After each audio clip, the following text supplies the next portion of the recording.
Hello everybody, welcome to the Friday podcast from Scottish Independence Podcasts.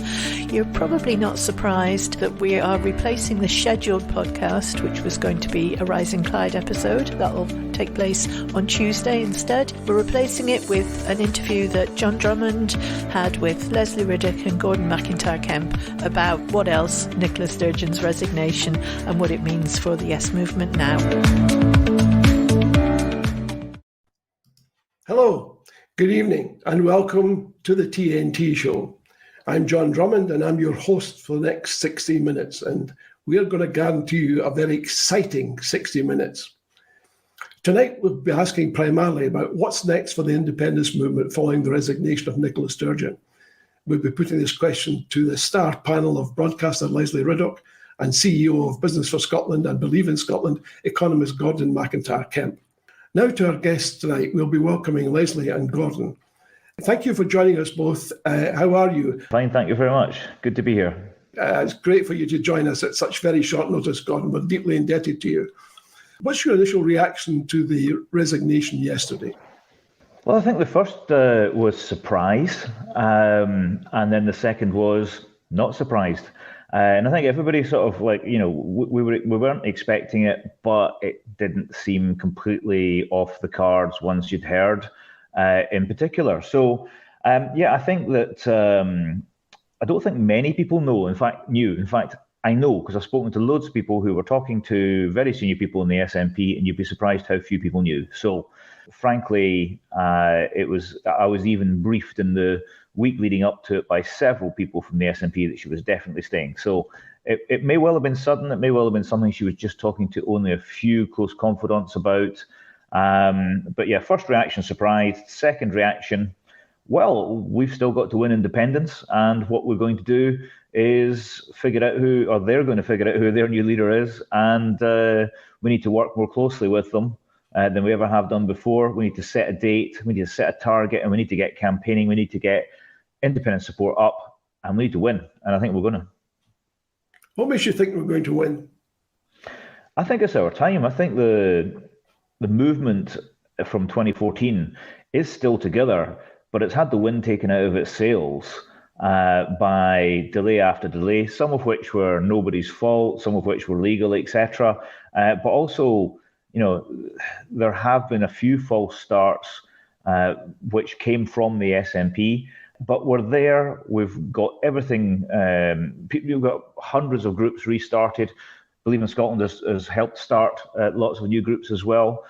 We have the ability to put out hundreds of thousands of leaflets, in fact, 1 million newspapers in 1 month. And so basically, I think that the grassroots Yes campaign is ready to go. We just need the SNP to deliver its end. Why do you think it hasn't delivered up until now? Well, that's a pointed question. I mean, I think that to start with, the SNP has delivered independence support. It's delivered a majority government. It's delivered a second Yes majority government in partnership with the Greens. It's given us the first referendum. We would not be here if it was not for the SNP. We've got to give them their place. We've got to really understand that there would be no talk of independence were it not for that organisation. They are the dominant political force in this country. And despite what some of the people in the papers are saying at the moment, that's not going to change anytime soon. But, why haven't they delivered? I think there's been a few mistakes made over the last few years, certainly since 2017. But I think that if we're now get the right leader in place, and I'm not sure who that is, but if we get the right leader in place, the right policies in place, and the right relationships across the whole Yes movement, then we can really start pushing things forward, raising independence support. And the key to everything, it doesn't matter what people are talking about. You're talking about Westminster or Holyrood or whatever, or joining EFTA or EU and all these policy things and process things we're talking about. The key is for the independence movement to get out on the streets, talking to people, convincing people, talking to them about the benefits of independence, talking about the type of country we want to actually create with the powers of independence. That'll move the needle on independence. We can get it up to the high 50s and 60s and low 60s. And at that point, it's a done deal. The writing's on the wall. Yeah. That's what we need to do. And it makes the pressure on the UK government to agree, to negotiate, or to agree to an official referendum, so much greater. That's where we need to be starting, and I think it can be done. Good point. Welcome, Lesley. How are you? Fine, thanks. I thought I was going to be on Channel 4 News tonight, and everybody seems to have been in this thing that, honestly, it's been like a blooming blizzard for the last 2 days, and I can't even remember in the Indy ref, just such a sustained interest suddenly in Scotland. It's extraordinary. We made it for 2 days, and yesterday, all the main kind of UK news programmes were actually anchored from Edinburgh, even in the kind of Baltic conditions, and even though there's nobody in the actual Parliament. So it's extraordinary, actually, the focus there's been on this. I mean, partly because Westminster's in recess, so there's, hee-haw else happening apart from Jeremy Corbyn not being allowed to be a Labour MP again. So there has been quite, an avalanche of interest, and it's still sort of sputtering on. And in the midst of that, it strikes me, having been on God knows how many things, that the narrative they're sort of building is to actually big up Nicola. Not many of them are stupid enough now to try and go for her. But what they're really sort of saying is, look, this woman was incredible. She was popular. She was, almost like an international stateswoman. If even she couldn't get independence over the line, you guys are stuffed. Mm-hmm. So essentially, they've come to praise Nicola and bury independence.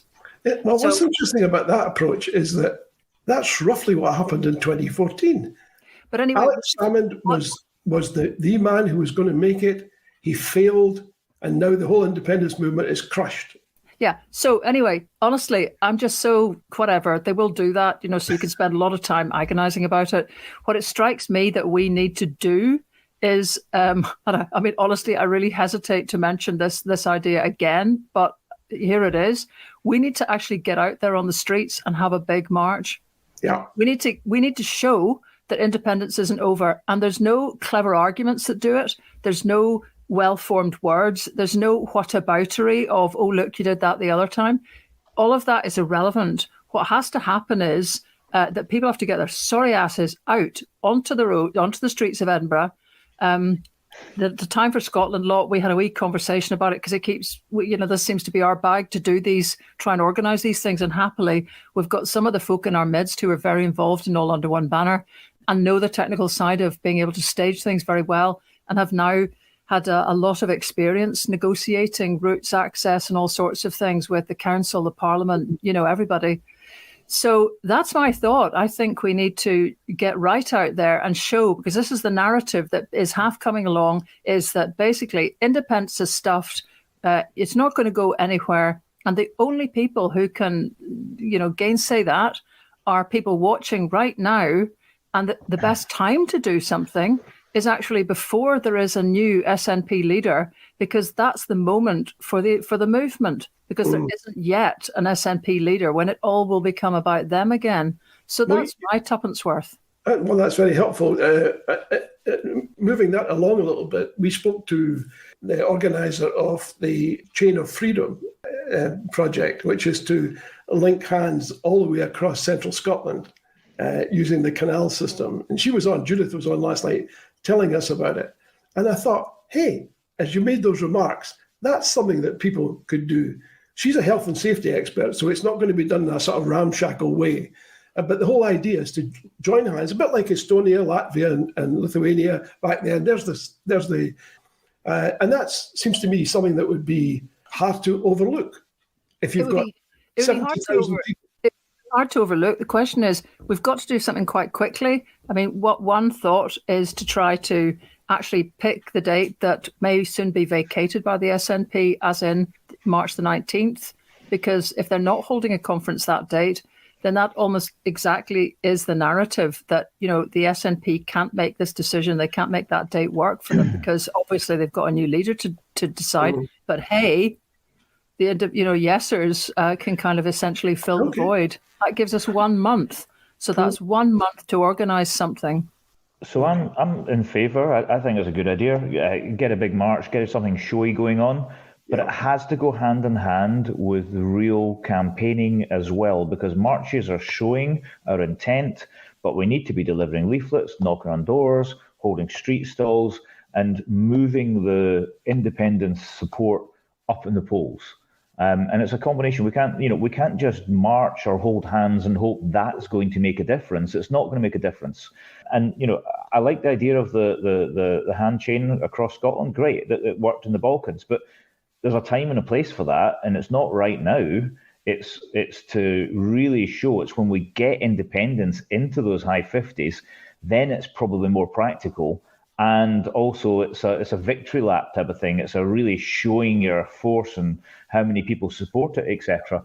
Right now, we've got to do some baby steps and actually get the campaign working. And in the last few days, I've had lots of phone calls from people and a couple of meetings with people who are saying, I just don't know if I can go on. And I'm saying, look, this is just, we're not completely, the SNP is not the whole yes movement. It's a major part of it. It's the dominant political party, fair enough.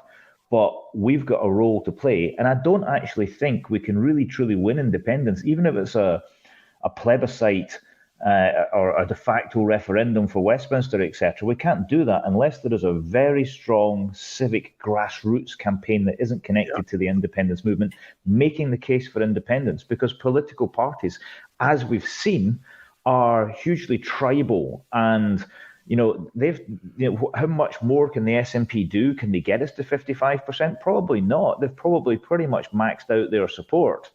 So if we're going to convince people who don't like the SNP, it has to be not the SNP that do it, which is why there has to be, it goes hand in glove with a functioning leading party and lots of good show-off events, but also hard shoe leather wearing down campaigning and talking to people and engaging with people at work on the doorsteps. All has to be done in unison. And you've got this Congress at the weekend. Yep. Tell us about that. Well, basically, it's called the Scottish Independence Congress. Now, Believe in Scotland has 136 affiliated groups. I think it's 129 local groups are affiliated. They're all independent, but we work together and we do days of action, and coming up with several weeks of action, ending up in a day of action, etc.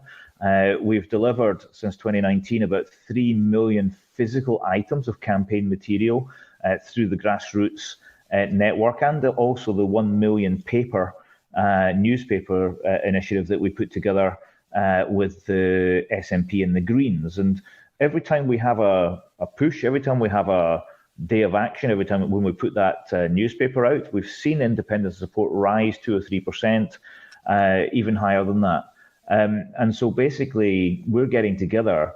We've got 179 people right now registered to attend the online conference tomorrow. And we're going to talk about how we deliver independence. We're going to talk about what path we need to go down in order to demonstrate the settled will of the Scottish people, and what we need to do as independence groups to raise support for independence. And we're going to, one of the things was we were absolutely going to make representations to the SNP special conference, but as Lesley said, the word is that they're now going to postpone that. And I think that's a terrible decision. I think that needs to go ahead. I don't think you need to have a leader there. In fact, that was one of the things Nicola said. She said, my own personal preference as leader might have swung it. I think it's for the party. And so to say, oh, we're not going to do it now because the leader might want to go in a different direction, that's not the democracy that party has actually said they want this conference to be all about. I don't think we need any more delays. I think they need to set the direction, fire the starting gun, and then bring a fresh-faced leader in to make it happen. Well, one of the comments we've had, Lesley, is that people would like to do the sort of thing that you're talking about and what Gordon's been so eloquently describing, marches, Congress. But what they're saying is Nicola Sturgeon didn't turn up for those. Actually, honestly, whatever. Honest to God. What, Mummy didn't come, so you're not going to play? I think it's larger than that. I think they're saying that. Oh, really? What the fuck? I mean, you've got to get to a stage here where you care about this enough to just stop blaming other people, stop who did. Can I say to you that having knocked my pan in with sciatica to organise 2 bloody events that were in horrible weather conditions just so that Nicola could trot out and say her thing, go in again. If anyone was going to get a wee bit previous about Nicola, you're looking at her, right? But there's no point doing that. There's no point, she didn't cover it. Forget it. the point is they're not going to have an event on March the 19th, right? So the issue then is, what do we do about it? And I mean, Gordon's totally right. The stuff that will actually change everyone's minds is the in and about stuff where you're talking to people. However, we're at a moment where, and this is all that Time for Scotland exists to do, is to identify when there's been a challenge to the Scots and then to respond quickly, timorously, and in a way that hits a media agenda, hopefully. And at the moment, this is a big, big challenge to independence because it's being cast in every single interview I've been in and the others I've watched. It's being cast now as a Nicola couldn't manage it. She was a superwoman and none of you have. There's nobody else there going to get independence over the line. And we have to push that back. The only way you can do it is by having people come out and prove they care. Now, this is also, it's a dangerous strategy because it's actually saying, do we care enough to get ourselves organised and get out and do a march? I actually don't know. And that's why I'm raising it tonight, because we've decided, there's only a month, we've decided from our wee Time for Scotland group that we will make a decision on Monday as to whether to try and do this or not. And then we will once again knock our pans in to try and make it happen. So we need to know whether people are up for this or not, because I think it's a great idea. We don't need the SNP's permission to campaign for independence. That is the thing that everybody seems to think, oh, well, the SNP aren't doing this and aren't doing that. Well, if you really want the SNP to put even more of a focus on independence than they always do, which is, I think, a fair ask in some cases, but if you want that to happen, then go out and campaign. Join your local Yes group. Take part in fundraising, in leaflet deliveries, in street work, and move independence support up. And that puts pressure on everybody, all the independence parties to work better together. It puts pressure on Westminster, on the unionist politicians. It's about raising the polls, not about waiting for permission from a political party. They've got other fish to fry. They need us to actually do our job. I take your point, but can I test you on that, if I may? What happens, maybe if I can ask you this, Lesley, what happens if having expended all that effort, all of that being well received, the polls indicate that support has continued to decrease? So we'll have had a good walkout. I mean, honestly, what do people's brains work like? The only thing worth considering, the only thing, is whether or not we would run the risk of essentially calling for independent supporters to show they care, and then no one comes. And I've had to stand there twice waiting to see if that actually happens. So, I mean, that's the calculated risk, and that is a risk, So that's why I'm asking, just let's clear all the other snatch away here. The only thing that matters is whether people think that they will turn up to prove that independence is back on the road again. Because, that is pretty much the most demonstrative, visible way to respond to what has been a seismic political moment. Yeah. But by the way, did you have any warning of the resignation? No. So you were as taken aback as the rest of us. I mean, nobody speaks to me from the SNP anyway, so I would be the last to know. Yeah, well, here's a question that you may feel that this is antediluvian as well, but there's a number of people very concerned about the media coverage that Nicola experienced, particularly latterly. And some people have described it as abusive. Would you agree with that? Some of it was. I mean, there's a sort of pack frenzy thing that started to happen for sure. Pretty much when, I can't remember the name of the guy from ITV, who just kept going about whether or not that trans prisoner was a man or a woman, and just kept going and going and going. And it was almost the first time that Nicola actually was just caught. She's such a good performer. And that was, the minute somebody had sort of, as it were, breached the wall, then it actually became like a bidding war for everybody else to be able to get through. So everything intensified from the minute that answer actually happened. I see, for example, you've got James Cook there. I'm not going into everybody's political proclivities here, but there's a lot of people being targeted within the BBC who are not opposed to independence at all, shall we say.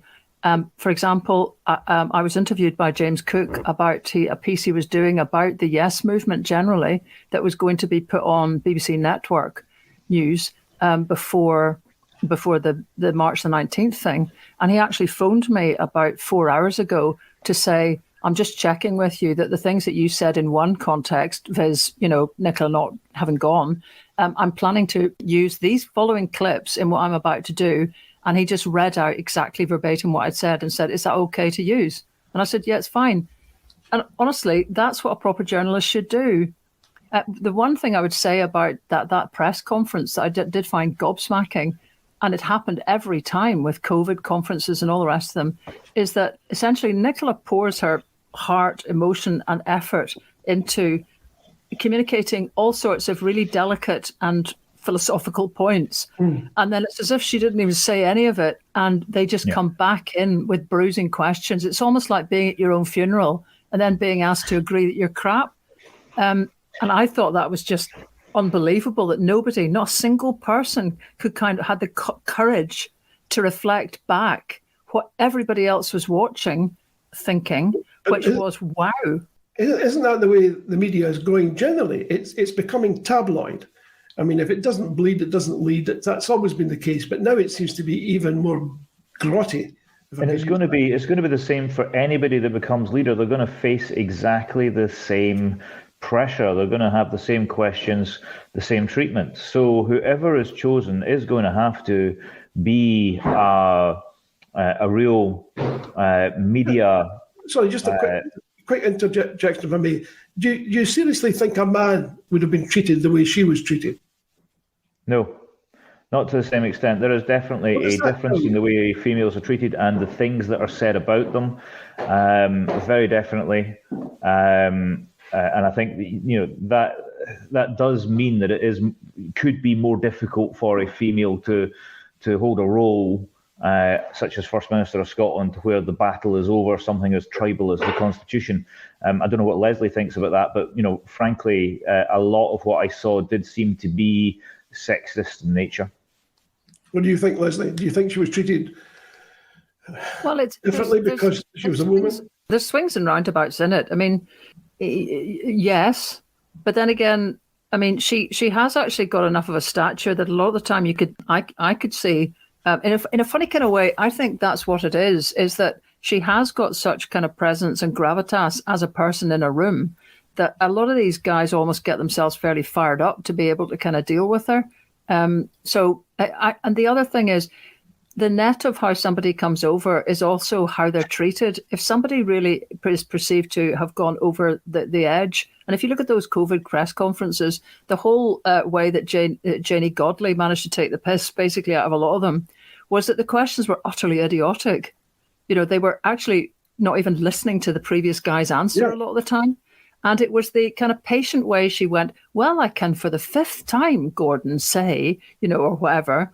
That went into the mix of everyone understanding how she operated, and it didn't make them look smart at all. So I don't know. Over the piece, it seems to me the whole thing is extremely bruising, and there's no question about it. It's a constant battle, and I think this is where the relevance is, because it's not just for her; it's for everyone in this thing. The human body is equipped with a fight or flight mechanism when it's under threat. And when you're not physically moving away, you can do neither. Yeah. And essentially, Nicola has been stuck not being able to have a proper fight, a square go, an independence referendum, a campaign, or run away. She's stuck without fight or flight. And actually, that, in the end, that makes you really ill. I think we've all been there. I think it's if you live any length of time at all. But what people say to me, mainly women, say to me, I was fully behind independence. Why did we go off at a tangent to talk about gender? Why do you think that was?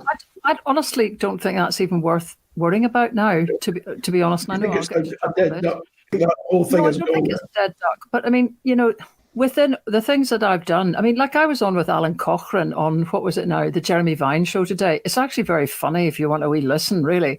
And absolutely, that was the one that Alan was weighing in on. He didn't want to talk about independence. He wanted to talk about the terrible travesty of... So I was saying to him, it was just, to be accurate here, it was the Parliament that passed that. It was all the parties, and it was also some Conservative MSPs. And at this point, he actually was suggesting that the SNP should come in and basically override the Scottish Parliament and just nix the bill. Which I said to him, see, that's kind of weird, Alan. So I just think now we are where we are. Okay, there might be, some people will feel very strongly that they want to see that bill essentially squashed or lost or just whatever. But that's currently being used by the opposition to bash everyone round the head. So I don't see much point in basically resurrecting that. It'll be whatever will happen within the SNP, and it'll very much depend on who gets the upper hand. The reason I raise the question is this. The Conservatives have signalled that they're going to lose any argument on the economy. They know they're going to lose any argument on the NHS. They know on the big issues they're going to lose. So what the Prime Minister has signalled is that he is going to create a culture war. In other words, they're going to fight on culture. They're not going to fight on any of the issues that we've been talking about tonight. They're going to talk about culture.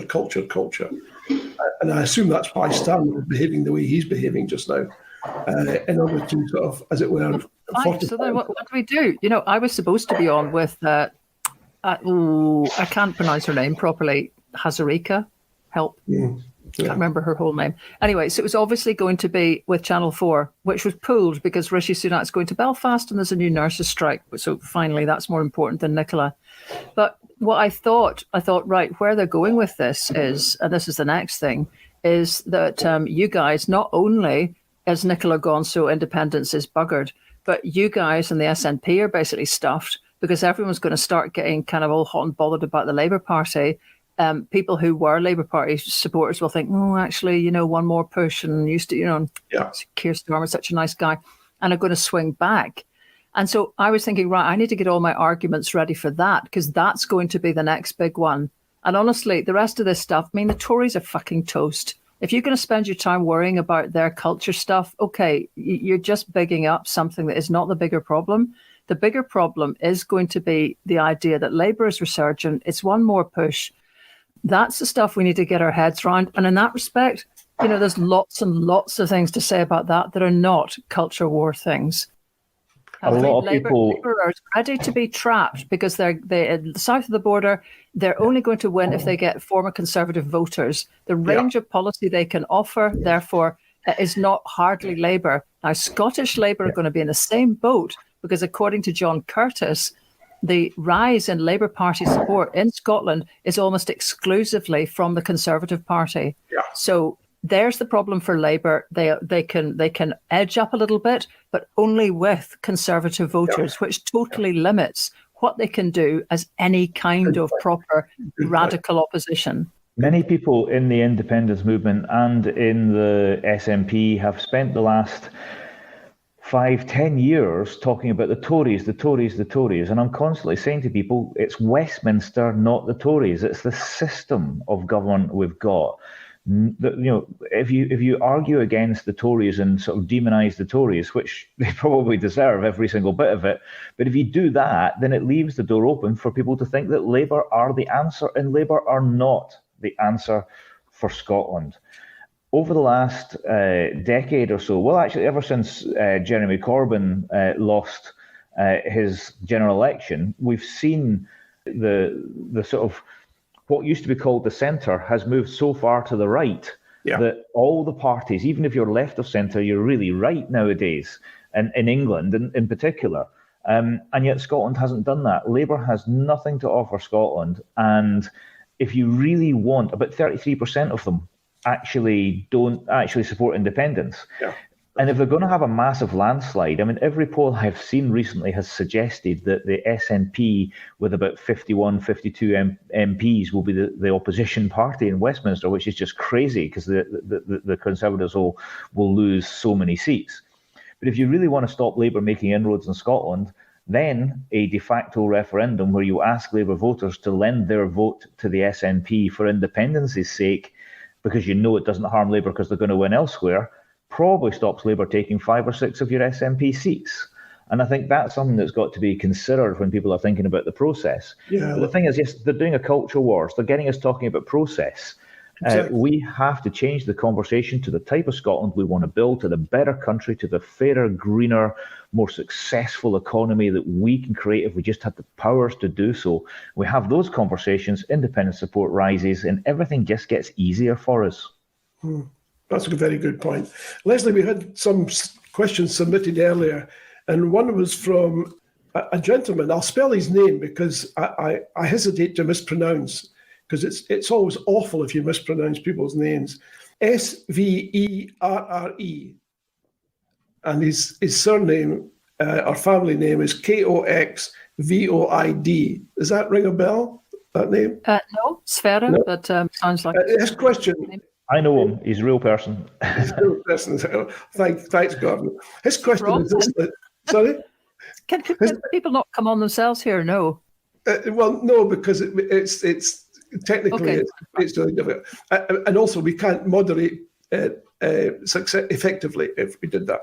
His question is this: would it not have made sense to work closer alongside other inverted commas, small close inverted commas, and successful countries around the North Sea basin, to visit, to conference, to exchange ideas, and to get their political support? And he's included his telephone numbers in Norway and in Scotland. What's your answer to that? Well, I'm not sure who he thinks would be working more closely. I've spent 12 years running Nordic Horizons, that has had 68 meetings in Scotland with 68 experts from all the Nordic countries brought over to speak, usually in the Scottish Parliament.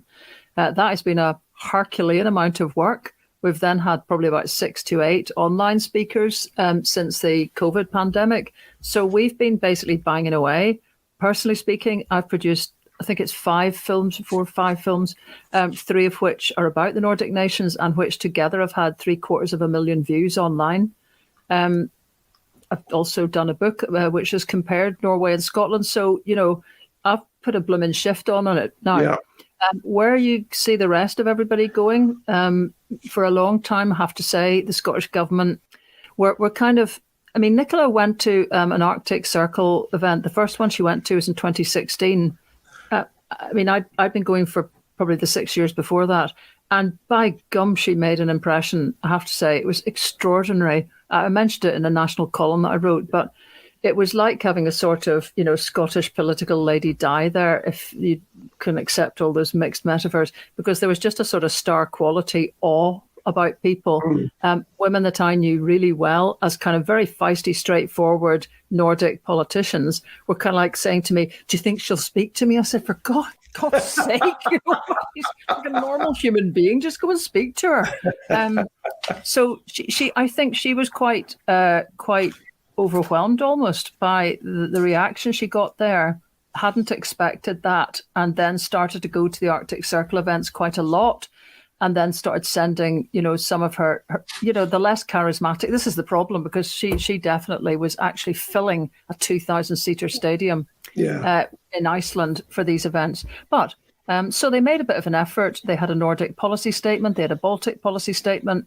Nordic Horizons events did comprise a very large proportion of their Nordic policy statement, but they have behind the scenes, they've opened a kind of, not exactly an embassy, but it is kind of in Copenhagen. So they have been kind of trying to push the boat out, not, you know, as much as you would want to have happen. But you've got to remember the other way round. The Nordic countries in the first Indy Ref were to many people quite disappointing. I think a lot of people, especially about Norway, expected the Norwegians would instantly see that we were the Norway to England, Sweden, and that they should automatically see the common cause with us. And actually, because, you know, international relations are conducted as is a reserved issue, they kept on having to deal with Britain, with Westminster. So that was their default, and that will be what they're all like. We won't get any free passes from anybody until we kind of get out the other end on our own. So I don't know if that really answers what Sverre was kind of asking. They could do more for sure, but it's been done in the background a bit. Yeah, I think maybe he was asking more about government involvement, but yeah. But I think that's a very comprehensive answer. And if he's not aware, he's aware now if he's watching tonight. International relations is a reserve power. Yeah, well... So once we're independent, I certainly will do that. I mean, it's funny because I was just thinking, I like to think of myself as someone who knows quite a bit about the Nordic nations, but everything I know about the Nordic nations I've learned from Lesley, so I'll just let her answer that question and we can move on. Well, we've had one or two people on the show, and maybe you could come on, Lesley, and talk to us more about that, because people are interested, no question about that. Well, it would be nice to see something a bit. They could have just set up embassies, just wait for somebody to come and have an argument with them, in all of the Nordic capitals. Yeah. And there, as a lot of people felt that there was a kind of lack of verve in that. Yeah. But then there's a lack of verve in pretty much everything the SNP do, I have to say. Yeah. So, it's consistent. Yeah. I think people are looking for something a little bit different, and it's obviously coming from you and it's coming from Gordon, where you're saying things like, well, let's get out there. You don't need anyone to hold your hand. The fact that the SNP are doing it or not doing it is incidental to some degree. You can do it yourself. Here's a question that's cropped up, which you might find interesting. Susan Sinclair is asking, as the roles of First Minister and SNP leader have developed considerably into what are effectively two different functions, has the time come to recognise that, in fact, these are two specific jobs requiring different skill sets to ensure both roles are fulfilled satisfactorily? It's an interesting question. It's something that I've been giving some thought to. I mean, if you listen to what Nicola Sturgeon said, she really kind of hinted that she felt the job of being First Minister and running the independence campaign is too much for one person. And if that's the case, then yes, it could be split. I quite like the idea, and I don't know how this would work, and I'm not a member of the SNP. I don't know their bylaws and regulations, etc. But I do quite like the idea of the Green Party having co-leaders, male and a female, etc. And I would imagine that helps cut down the workload or give focus to the workload probably better. So you've also got a president of the SNP in Mike Russell, very capable guy who clearly is going to lead the SNP's referendum or de facto referendum push, as it is at the moment.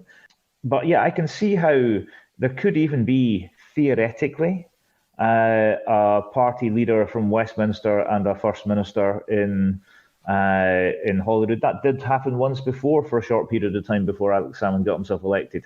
So I wonder, there probably isn't time because of the way it's happened, but I wonder if the SNP shouldn't have been having these conversations and considering, does it have outdated last century political party structure, and should it be thinking about what sort of structure is appropriate for the future for this century? And I think it should have been having those conversations well before now. But the other thing about Nicola Sturgeon is that she's a very private person. I've spent quite a bit of time with her, and I don't really know her. I think once in 20 occasions that I've been in her company, I felt that she sort of let her guard down a little bit. And that's got to be exhausting.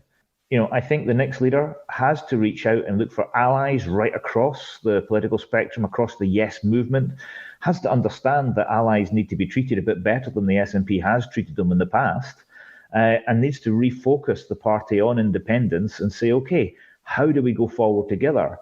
Because that's true leadership, of the Yes movement. And the SNP, no matter who you are, no matter how much campaigning you do, nobody can get away from the fact that the leader of the SNP is the leader of the overall Yes movement by virtue of the strength and power of that party and the fact that it is the only vehicle we've got that actually can deliver.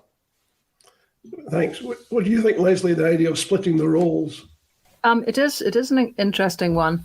And yes, I mean, just picking up what Gordon said there, I mean, again, I wrote a national column about this yesterday, and I totally agree with him, actually, that I remember Nicola from when she stood in the 2003 SNP leadership battle and was actually losing.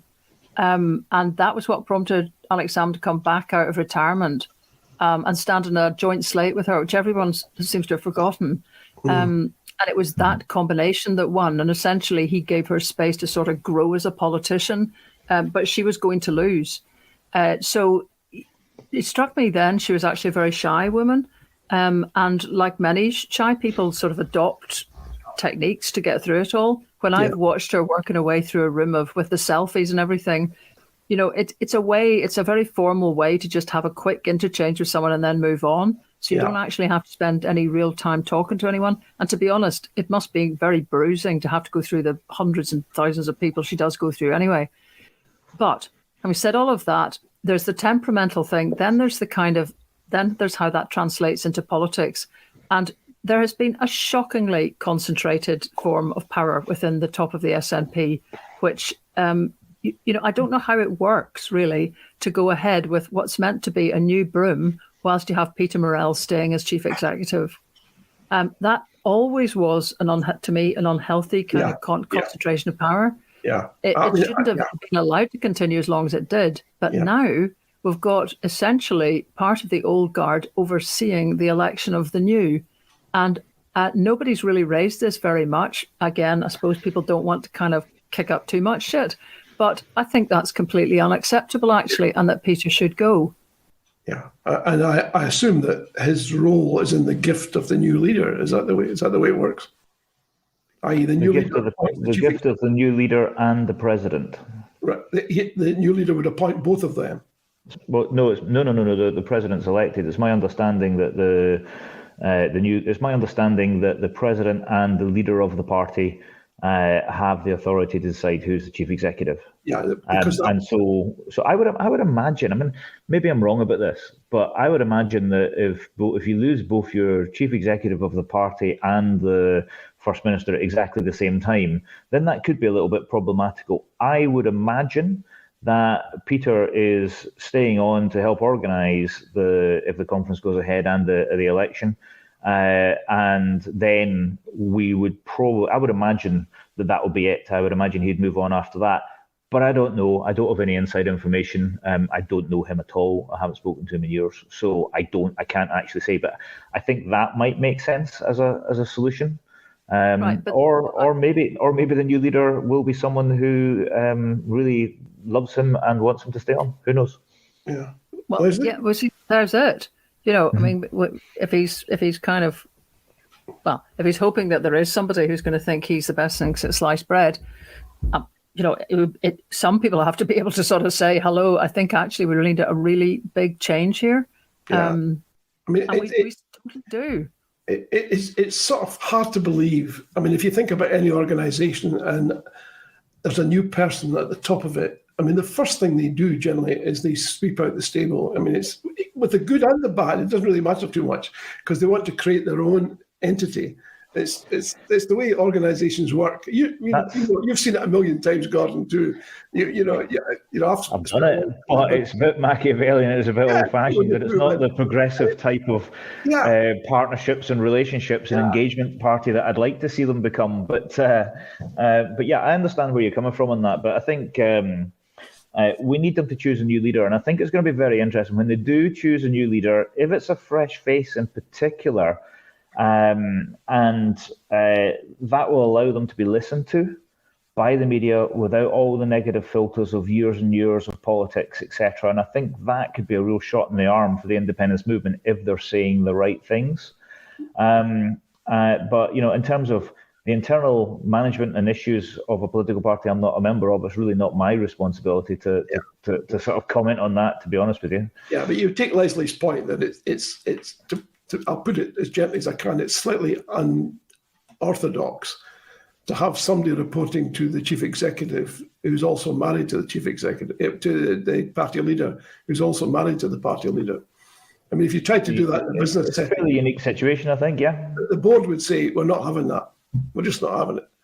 And it wouldn't go anywhere, So it's unusual that A, that it existed, and B, that it was sustained over a long period of time. But anyway, and that's not any reflection on the individuals involved. To come back to Susan's point, I mean, that was really in response to her idea about splitting up the jobs of First Minister and Party Leader. Yeah. And the thing is, we're talking about a party that has even more concentration of power than just that, because, the First Minister is the SNP leader and is married to the Chief Executive. And that little cabal with, 2 or 3 other people has made an awful lot of decisions right in a very top-down, utterly corporate party that has disappointed lots of its members that left long before the kind of issues that arose over gender recognition. I mean, the whole Commonweal bunch that left, so we're kind of forgetting the progress of disappointment. I can remember I can't remember which year it was, when Commonweal came up with their ideas space across the Squinty Bridge from the SNP conference. And it was all the kind of ideas that should have been being discussed in the SNP conference, where the Heathrow Lounge was the, kind of basically green room type thing. And the corporate sponsorship was really quite eye-watering. I mean, we understand that there was a missive put round MPs and MSPs that they were not to be seen at the ideas space. They were not to cross the Squinty Bridge. And in the end, approximately a third of all delegates did. So that probably did include a couple of them. But I mean, that was just sort of discomfort and dissent with the way things were being done then. And it didn't have any way to be raised properly apart from the election of some characters like Chris Hanlon and the Commonweal slate within the SNP. That has all then got, overlooked. It's taken a long time to get to a moment where a lot of these kind of collected hurts to how one might run something democratically have had any chance to be discussed. Yeah. So, there's just a wee moment here for an awful lot of things to kind of come to the surface. And of course, if you're going to do a sort of business as usual, we just need continuity, all that kind of thing, which sort of, sounds like it makes sense, then off it all goes again.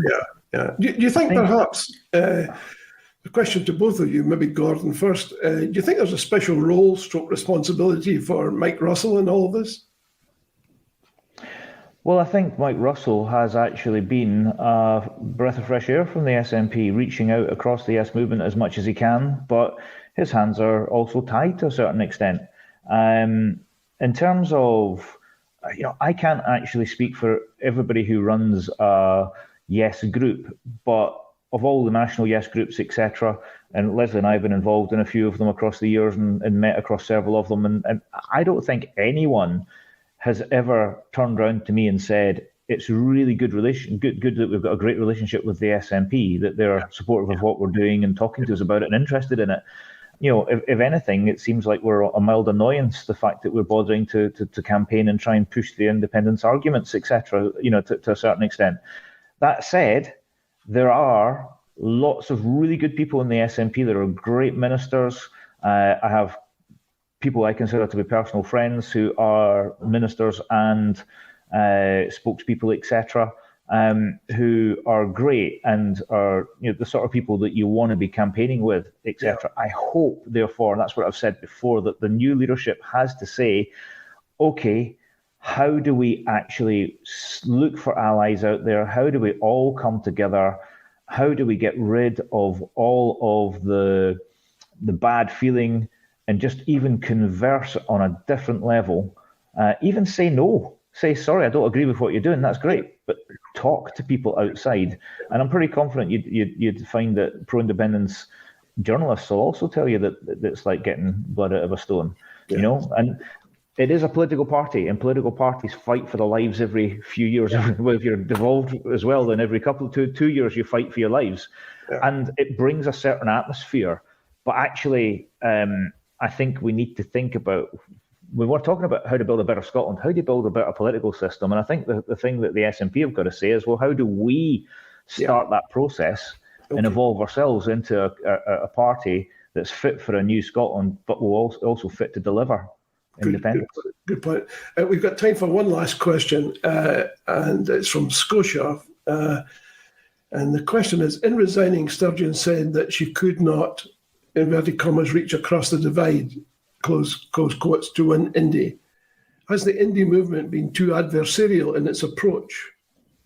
Perhaps seeing Labour as the enemy. What do you think to that comment? Lesley? Well, it's Michael there. Hello, Michael. I don't know about that, because, well, I mean, in many respects, a unionist Labour Party, I'm not going to say is the enemy, but it sort of is a wee bit, actually. So the kind of, although obviously in many ways there's a kind of common set of values and so on, and in fact, in another world, Nicola Sturgeon would have been a great Labour Prime Minister. Yeah. But we're not in another world. You see, there's the rub. So, and, there'll be a lot of people who will, for example, find it very hard to forgive the fact that Labour were the ones who pulled out of the Smith Commission so many powers that would have been really useful in the intervening 10 years. The Gordon Brown obfuscation, the kind of, the list of sharp practice actually by a lot of Labour has been pretty gobsmacking. I don't know if, Nicola probably has been obviously quite, quite, well, I was going to say nippy, but that sort of fits into her stereotype. But she actually has in I think of the many times when, she was in First Minister's questions and Richard Leonard was rambling on about, in a long impassioned question about a reserved power. And she would have to say, well, Richard, if you want to join us in kind of asking for those powers to be devolved, knock yourself out, mate. I don't know how you deal with somebody who's so wide of the mark that they don't really they can't grasp a sort of distinctive position politically. I mean, I think you're probably right. You don't need, I don't think you need to be sort of particularly vindictive to anybody, except Douglas Ross does kind of push you a bit. That's, personally speaking, never my style. So I don't know what it is Michael's feeling about the adversarial approach to Labour. I'm not really being able to conjure up much that makes me think of it. Yeah. Can you think of anything, Gordon, that sounds adversarial? So the SNP and Labour are adversarial. They have a parliamentary system which was supposed to be better than it is, but because of the constitutional tribalism, you do still have Westminster type, FMQs, etc. And so, yeah, it is adversarial, but that's the difference between the Yes Movement and the political parties. The Yes Movement doesn't need to be adversarial with Labour supporters, but possibly with the Labour Party, because the Labour Party are putting Scotland down. Gordon Brown, in particular, has done. And people sort of go, "Oh, is independence anti-English?" Well, actually, I'm pretty anti-Scots like Gordon Brown, who try to keep Scotland down, whose beliefs about everything just being better as long as your betters in Westminster rule things for you. Yeah, I'm pretty adversarial against people like him. His latest musings on the Constitution were mind-numbingly stupid. And so basically, with the party, yes, but not with the supporters. In fact, I think there's massive amounts of common ground that we can gain with Labour supporters, because Labour supporters and SNP supporters, when every poll I've done on values, asking what their core values, what drives them, etc., the SNP and Labour supporters are the same people. It's just that the SNP supporters are a bit younger and Labour supporters obviously a bit older, but they're the same people with the same mindsets.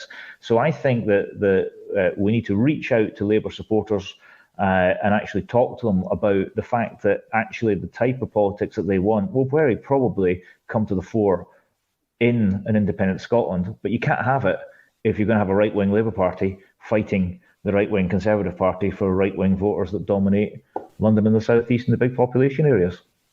Well, it's probably even more profound than that, in the sense that we interviewed David Calder on the show, who was an advisor to Robin Cook, and his comment was it's very difficult for Labour to deal with SNP because of the two main political parties in the UK. In his estimation, the Labour Party was the most unionist. He said, despite their Scottish roots, right through the whole Labour Party, there's this very strong sense of unionism. And they just find it very, not in Scotland. Really? Only in the leadership in Scotland, not amongst its voters. Well, I take that point. Yeah, I take that point. But I think it's a tough one, because also I went to a Labour Party conference, God love me, about 4 years ago, because I'm a blooming journalist, and there was a point where I thought, maybe it's wrong that I've just stopped going to other people's conferences, because, okay, and really, I wouldn't be going again. I mean, I had, dirty looks was the least of it. But, doors sort of almost like swung right shut, in my face. Kind of, I could have actually smashed my face against a door. Wow. And I just thought, there's a level of utter resentment here now about the fact that essentially, the SNP or Independents has stolen their voters. Yeah. And that's how they see it, yeah. Yeah, when you're sitting in the sessions, I've got to say also, I've never come across, if people in the Yes movement are a bit worried sometimes about it being a sort of older set of people who are there, just exactly what Gordon was saying, that it's an old and quite ill bunch of people actually looking there. I just really felt for them in some respects, despite the fact that they obviously hated me so much that I needed to get out. So it's a shame that things have come to that, but that's where we are. Yeah. If I can just sort of finish, I know we're running out of time here, but if I can just finish off by saying that we've been talking about Nicola Sturgeon going, and I guess you probably haven't invited the Nicola Sturgeon fan club to comment on this situation with us too, but I think it's worth saying that Nicola Sturgeon did have some great talents. When you look at what she did during the COVID crisis, the briefing every day, it was pretty incredible. She dealt with it excellently. And every day I sat looking at that thinking, why is she doing this? She's going to just burn herself out completely. So in that respect, she was good. But as a leader of a big part of the grassroots independence campaign, she didn't manage to move us as far forward as I would have liked to have seen. So all I can say is she's gone. She had many great talents, but that does not damage the independence movement, because someone else will step up and hopefully will have the right partnership with the party going forward and the grassroots. And I don't think it's really going to slow down independence, because I think we can get a new focus on independence with new leadership of the SNP.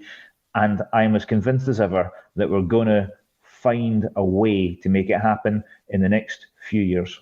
Thanks, Gordon. Any last remarks, Lesley? Well, just to answer Ruth Watson's question that's been asked there, who do Lesley and Gordon think would make a good leader? I mean, honestly, God knows. But, I mean, I would love to have seen Stephen Flynn and Mary Black as a kind of co-leaders.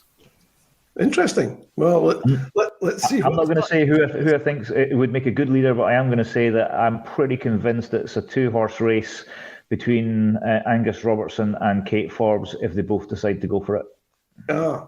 And they don't think that Joanna Cherry as a dark horse. Yeah. Who I don't think will stand. But my thing is more, I think there's got to be a generational change. And that's what a great relief was, actually, with no offence to Ian Blackford, just the levels of vitality that just suddenly became evident when you had those two in. And they're also a very good tag team. They work very well together. It's gender balanced. They're young. They got a bit of, they're so relaxed when they're speaking. They're tremendous communicators in a different way. I would love to have seen them in, but, the rules preclude that happening. So there you are. New generation for a new Scotland. Sounds great. That's the very best way to end the programme. Thank you very much indeed. Thanks, Gordon, and thanks, Lesley. Thanks very much indeed. And thanks particularly for coming on the show at very, very short notice. It's much appreciated. And thank you very much. Thanks for listening to our special episode. You can catch our scheduled episode of Rising Clyde on Tuesday. We'll put that out as a Tuesday bonus. And next Friday, join us to find out all you ever wanted to know about ferries from the people who use them and the people who know all about them. Thanks for listening. Catch you later. Bye now.